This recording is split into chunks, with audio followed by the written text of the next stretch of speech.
resources that are available to help students actually come up with the fees needed for tuition. I think an easy thing is to get really stuck on sticker shock to see where the starting price is and think there's no way that could ever apply to me or to my family, or that's way out of my league. But there's a lot of different options between grants, scholarships, internships, working on campus, student loans, a lot of puzzle pieces that you can put together that take something from being way out of your ballpark to right within reach.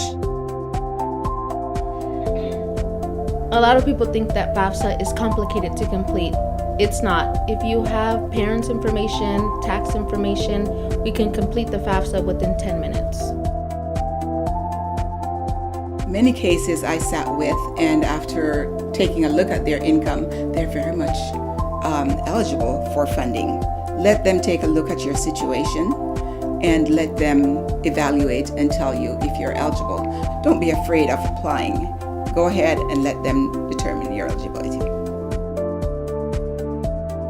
Once you enter in your information in terms of income, education level, family members, and things of that nature, the government will calculate what you are eligible for. That's not necessarily has anything to do with your grades or your GPA or anything like that. Now, once you do receive financial aid, there is a process in which you would have to maintain a specific or a minimum grade point average, but definitely don't have to have a certain GPA in order to complete the FAFSA. Your ethnicity or age will not prevent you from receiving financial aid. I just want to repeat that. Your ethnicity or age will not prevent you from receiving financial aid. There are several different factors that come into play, and ethnicity and age is they're not a part of those factors. So if you have questions about what financial aid you are eligible to receive, definitely come to the financial aid office and speak with one of us here. So the FAFSA is a yearly application. If you do it once, then your information should be in there, and then all you would have to do for the following year is to enter in the new tax information. And that should be as simple as just looking at the 1040s and entering that information into the FAFSA. FAFSA is not really for scholarships and grants. They have the private government loans, and so even if you don't apply for free funds, there's always the government loans available.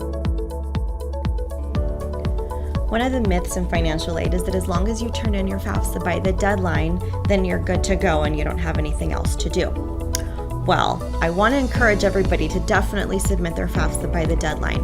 Look at the school's priority deadline for submitting the FAFSA and make sure it's done by then. But it doesn't end there. After that, you want to make sure that you've received an award letter, that you accept the award that you've been given, and that you work with your financial aid counselor to figure out, is there anything that's going to be due out of pocket for you so that you can start planning on how to pay for the school year.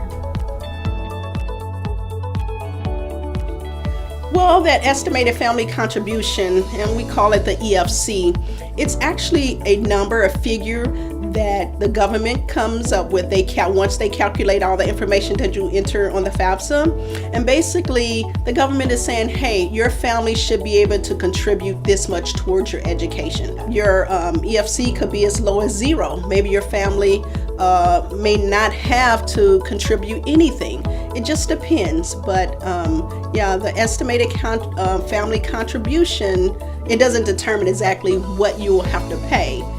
But it will kind of give you an idea of what your family may have to contribute towards your education. No, you don't have to file your taxes to complete the FAFSA. You can complete the FAFSA application using estimated information. But once your family have actually filed and completed their filing, just go back into the FAFSA and make an update. But it's kind of good to, to meet the deadlines, the different deadlines, do the FAFSA with an estimated information, probably even the year before information. Do it with that information, and then once you've actually filed, then just go back into it and make the necessary update, just like that.